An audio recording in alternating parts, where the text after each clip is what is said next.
How would you like to discover the healing benefits of travel? Ralph Velasco will tell us how to do it.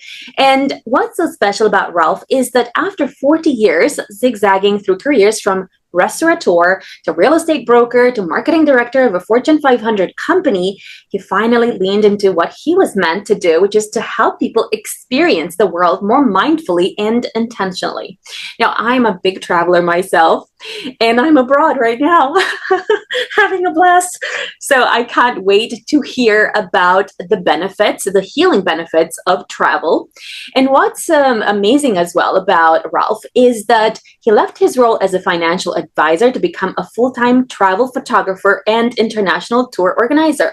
So we can definitely pick his brain about the best places to go in order to heal. So Ralph, tell us more about what were the healing benefits of your traveling worldwide.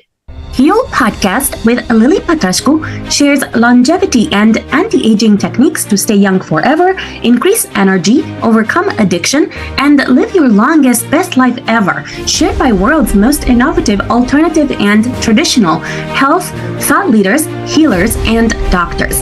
Discover quantum healing strategies to heal your mind, body, and soul. Yeah, so as you mentioned, I've been traveling for over 40 years now internationally. And I've found that travel has been extremely healing for me, especially with just getting to meet other people and learn about other perspectives in the world. I have come up with a new series of books that are called the Mindful and Intentional Traveler series. And they're meant to bring us back to present. Sometimes when we travel, and especially as a photographer, so I'm a travel photographer, we're the worst. We go through these amazing trips with our eyes to the viewfinder of a camera. And I would come back from these trips and I'd wonder, was I really there? Sure, I've got the passport stamps, I've got the photographs and videos, I met the people, I've got all the receipts, but was I there mentally? And so my recent books are more about bringing us back to present. So as a photographer, as I mentioned, you see the world through the viewfinder of a camera. And is that great? You know, yeah, we get some great photographs, but are we truly present in the place and absorbing it? And I think that we get so much more out of our travels if we do one simple thing, and that's just simply to stop, look, listen, feel, touch, smell, taste our surroundings with our 5+ senses, and just intentionally make a time to stop, look, and listen. And I think that can be done anywhere in the world. It doesn't have to be only when you're traveling. This is an important thing to do anywhere. But we should always try to be present because the past is behind us. It's gone. We can't do anything about it. The future never really comes. So all we have is the current moment. Thank you. What are the best places in the world where you have felt this, you could say, ability and willingness to be present? Because, look, I traveled to the Philippines, and what I found is that when I was there on the beach, there was this quietness, and I was just like looking at the stars and being present. And I felt like this sense of inner peace. Would you say that there are certain places that you recommend around the world where you can get closer, faster to that feeling of inner peace through mindfulness and intentional travel? Yeah, it's a great question. And I think it can be found anywhere. But for me, it's more obvious. Like you say, you're at the beach at night, the stars, it's in nature. For me, it's nature. There's a thing called forest bathing, where people will go out into the forest or just into their backyard, oftentimes in their bare feet, in the grass, and just feeling nature around you and absorbing it. It's a little bit woo-woo, but I think there's a lot to it. So to me, it's those big, expansive views that really bring me to present. I do a trip to Copper Canyon, Mexico.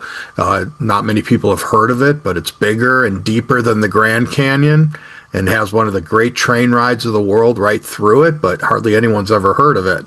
But it's a wonderful place, and our hotel rooms are right on the canyon.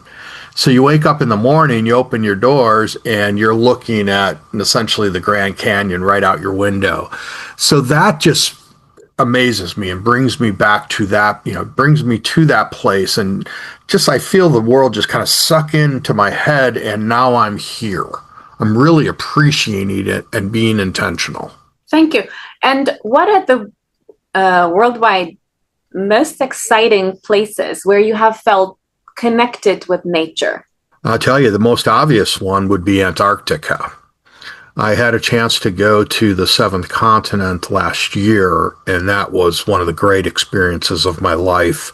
You really feel like you are off the beaten path, off the grid. You're literally on the bottom of the world, and it was fantastic. But that again was that being in nature, being surrounded by this whiteness, absolutely fabulous. I had the impression that Antarctica was just white and stark and maybe, perhaps not that beautiful, but it's fantastic. I mean, I love glaciers and mountains and snow-capped mountains, and the wildlife is incredible.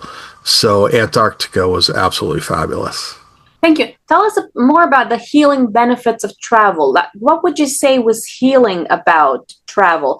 Is it that you got to meet exciting people, and because of that you got a lot of diversity and variety in your life, and you had fun, and it was not so constrictive compared to your jobs where you had to stay in front of a computer for so long? Or was it that you got to experience different things that were going wrong, and because of that provided that kind of variety and excitedness and dopamine that perhaps you didn't have at work? Or was it something else? What was it that travel provided in terms of healing benefits? I think that the number one thing that travel does is it just gets you out of your comfort zone. And that opens up new synapses and things in your brain that make you start thinking somewhat differently, or being open to different ways of thinking. I know it does for me. So travel to me is about going out, learning from people, understanding the way they live, perhaps learning healing practices from them, because we don't know everything. Our culture has its ways, but other cultures have their ways, and we can learn from everyone. And so I think there's a lot of healing that can be done with travel, especially because it kind of gives us a reset. We tend to spend time around our homes most of the year, but when you get out of that comfort zone, that place that you're almost working in rote, you just do everything automatically because you do it every day. This intentionally gets you out of your comfort zone and puts you into a new situation that then starts to reawaken the mind, I think, and opens you up to different ways of thinking, traveling, healing, etc. Thank you. Did you find that you also heal any conditions you may have had? Or for example, for me, I find that where you live has an actual impact on your health, because for 20 years I lived in London, and I was sick for at least 10 years with sore throat and cough and migraine. And what was really interesting was that in July last year I went to Spain for 3 months, and I was 95% recovered. And then I returned back to London because I had a workshop there, and immediately 2 or 3 days later I was sick. I started getting sick again with the same sore throat and cough and migraine, and for 5 months. And then again I kind of started leaving to different countries, and in other countries that were warm, I felt much better again. So and tell us more about, did travel have any literal healing benefits for you health wise? Yeah, no, that's a great point. And we heard about, I've heard about, in the past, I don't know, it seems like in the 17 or 1800s, people would, their doctors would give them, they would tell them to go south or to go to a different place or weather or a climate, for whether it's the humidity or the lack of humidity. But I mean, that's a perfect case of where just changing your your place that you are, or physically, had a huge benefit for your health. And so I think that's really interesting. I don't know that you know what, one thing, I lived in Southern California for 15 years and from the Midwest, Chicago. And I feel that I started to get, what do you call allergies when I moved to California. And now that I'm back in the Midwest more permanently, I don't have those allergies. So there's absolutely, it's something about the pollen in the air, the humidity, and people react differently. You know, I think in our DNA, you know, we have a certain way of, healing ourselves, but when we change our literal geographic location, that can be really healing, or can go the other way, like when you went from Spain back to. Thank you. Were there any other benefits that you've had from traveling that were healing? And I'm talking about like in terms of like relationships. Did you notice anything that happened in terms of like you becoming more aware as a person, like more open-minded? I know, more of a leader, more of a helper of other people through your travels. Was there anything like from a personality standpoint and your I don't know, your you can say your ability to become a better man as a result of traveling? 100%. No, there's no doubt about it. I would say that when I was younger, I was less of a leader, and now because I've been doing this now for 17 years, where I've actually been leading international trips. I'm in charge of everything. It's changed me a lot. And so I think it's forced me to become a leader. I enjoy that part of it. I like, arranging things, planning, and then having my clients come and just absolutely love the trip, love the people that I've arranged for them to meet, the experiences and activities that we do, the food. I think food's another big healing aspect of travel, because food can, it varies so much around the world. And I go to some of the great food cultures of the world: Spain, Portugal, Turkey, India, Mexico. These are places with great food cultures. The Republic of Georgia has got the oldest wine culture in the world. So food is extremely important. The other thing about what I think travel forces us to do is it forces us to walk. Even just through airports, cities, to and from the hotel, etc. We're always looking to get out of the hotel. And so I think, travel, one of the best things about it is it forces us to walk. And that's one thing that even I don't do that much when I'm at home. You walk from here to there in the house. Maybe you go for a walk in the neighborhood. But man, when you're traveling, you're probably going 2, 3, 4, 5 miles a day. Would you agree? Yes. And actually, in terms of travel, I found that there's a few activities you may do that can lead to healing. What I'm talking about is, for example, let's say you live in the US or the UK, or anyway, an expensive country where you normally don't have the time to go for a massage, or you don't have the money to do it because it's so expensive. Well, you travel to like Bali, or you travel to certain places where it's like £5, £10, or I don't know, $10, $15 to actually have a massage. And all of a sudden you have the time and you can do it every single day. And with time, for example, lymphatic massage, or, like this massage that can lead to you having higher energy and higher health. That could be like one activity that I can think of that I find that's one activity that has definitely contributed to my overall health. There's other activities, like, for example, having a Moroccan bath where someone scrubs your entire body with a loofah and then, gives you like a very energetic massage as well afterwards with oil. And then you're infused, you have like a steam, you go to the steam room, or you have like some other, treatments that kind of go along with it. And again, it's very affordable. And as well, they do it really well because they do like thousands of people. So, so they have a lot of practice. And what I found is that can be incredibly healing.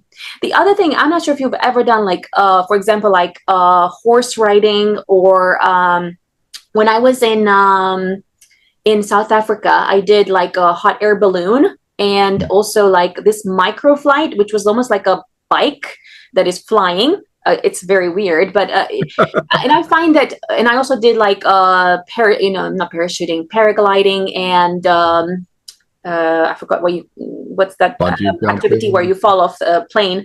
Um, skydiving.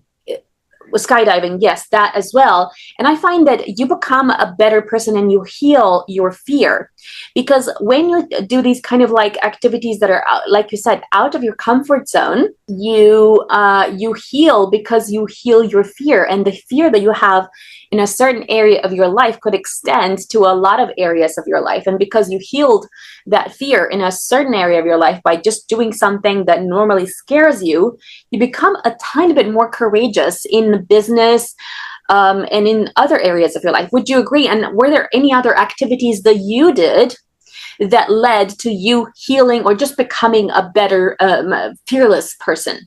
No, you're absolutely right. And so in Copper Canyon, Mexico, I mentioned earlier, we do zip lining. And I'm deathly afraid of heights, but that is something that I will do. And I really, really enjoy it. There's like 7 stations. So you do 7 zip lines and then you kind of work your way down. There's the scariest part is walking these rope ladders or these hanging bridges that are above the canyon. But one of the zip lines is like 1,000 feet above the canyon floor. So when you're deathly afraid of heights, that's pretty scary. And but it let me do that, and then I've done it 5 or 6 times, and then I've brought groups back that have done it as well. And I've had people upwards of 75 to 80 years old doing it too, that would have thought that they would have done something like that, zip lining 1,000 feet above the canyon floor. And that just energized them for life, for the rest of the weekend, probably for a couple of years to come. So those kinds of activities and spa treatments, you're 100% right. When I go to Cambodia, Vietnam, India, getting a massage is $15, $20. And it's absolutely phenomenal and very healing, especially when you're walking around a lot and you might be a little bit sore. So incredibly healing. I think that's a great point. The other thing, horseback riding, we do that in Iceland, and I've done that in Cuba. So anything that I can do to get out of my comfort zone, I think can only help you. Thank you. The other thing that I find quite healing is doing an activity that connects you with animals. Now, I've always been afraid of animals, but through my travels, I've been able to do horse riding, donkey riding, and I have also been in the presence of a leopard and some lions as well, and some other animals, giraffes and so on. And I find that when you are in the presence of what scares you, and it doesn't appear to be as scary, you also heal and you become a better, more courageous person as well. And the other thing that I find quite interesting is that you can also become a better negotiator, and you become more courageous as a negotiator, because let's say you travel to different places where it's in the culture that you should be negotiating. Like for example, for me, it's very important that I don't negotiate too much, because I want people to get like the right, I want them to get a good deal, especially in these countries where, people are struggling. For me, I prefer not to negotiate, but just knowing that the opportunity is there. I mean, I like negotiating in certain cases. And I also find that you become more of a business person, and you also become more aware. The other thing that I like in terms of healing yourself as a person is to become more aware of people's suffering. So for example, like before I traveled to the Philippines, I didn't realize people there, in some cases, only make like 10 pounds a month, okay, for certain jobs. So you look at the huts they're living in and like the overcrowding and all these different things that they have. And it's like so heartbreaking that when you come back home after even like a month away to a really poor country, you're kind of like become a better person, because you start thinking, okay, what can I do to help these people? What can I do to like employ these people and give them like a good wage that would be like 10 times, 100 times more than they could possibly make in their country. What can I do to become a better person in terms of like becoming more appreciative of the fact that I have running water and I have heating and I have a roof over my head? And, so it can lead to you. Let's say if you're suffering from depression, you could actually become not so depressed because you are traveling to a poor country where you realize that people, like millions of people worldwide, have a proper reason to be depressed, but they're not.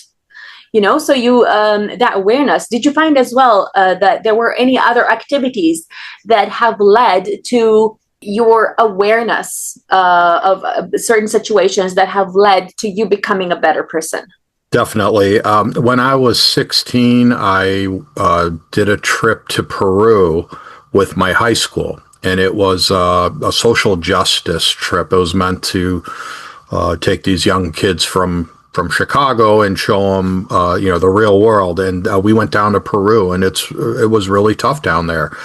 We saw a lot of incredible things, learned a lot, and brought that back to our school, and we spread the word about it. And so we raised money. We helped them when we were down there. So these are things that are incredibly helpful and healing. The next year I was a volunteer in Venezuela, teaching children how to brush their teeth properly, giving out eyeglasses and doing examinations and things like that. So people in the hinterlands don't even have access to eyeglasses. So really, a sad situation makes you appreciate your own. Sure made me appreciate mine. And that one of my books is called 60 Gratitudes for Travel. I've got a gratitudes and an affirmations book that are about being grateful and affirmative about your travels. So I've tried to get into that habit as well. I think it's very healing.